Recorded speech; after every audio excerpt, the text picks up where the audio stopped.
मन घना कसूता लागे से ना हाथ करे ना बात करे আখি আরও 2 মাস আগে তার হবু হাজব্যান্ড যাকে পরিচয় করে দিয়েছিল তার সাথে 2 মাস আগে আখি বিয়ে করে ফেলেছে।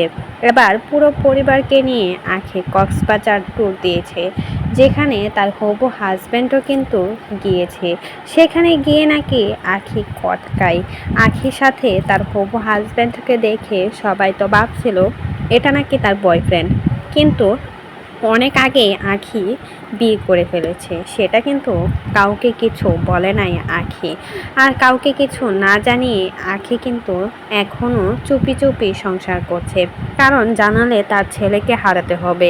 আহাত তিশা লাইভে এসে হুমকি দিয়েছিল আখিকে, যদি বিয়ে করে তাহলে নাকি মামলা দিয়ে আয়েশকে তারা নিয়ে যাবে। আর সেজন্যই আখি বিয়ে করতে গিয়েও করে নাই, বন্ধ করে দিয়েছে বিয়ে শুধুমাত্র আহাত তিশার ভয়েতে।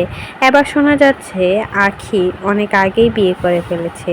হবু হাজব্যান্ডকে নিয়ে কক্সবাজার গিয়েছে ঘুরতে। সেখানে তার সাথে তার হবু হাজব্যান্ডকে শুয়ে থাকতে একটা ভিডিও ভাইরাল হয় সোশ্যাল মিডিয়াতে, যেখানে আখির পাশে আয়াসের পাশে বসে রয়েছে তার হবু হাজব্যান্ড। দেখার পর সবাই তো বলছে আখির চরিত্র নাকি খারাপ, কক্সবাজার গিয়েছে শুধুমাত্র ডলাডলি করার জন্য।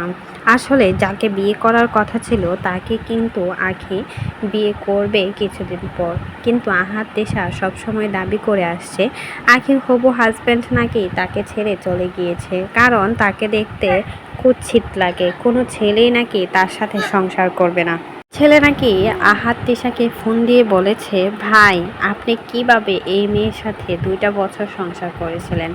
ভাগ্যিস আমি বিয়ে করার আগেই সব কিছু জেনে ফেলেছি, তার চেহারা দেখলে যে কারোর ঘুমে আসবে।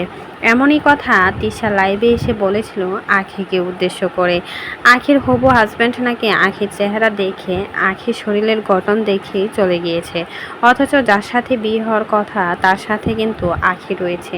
আখির তার সাথেই কিন্তু বিয়ে হবে, আর সেটা সবাইকে দেখিয়ে দেবে।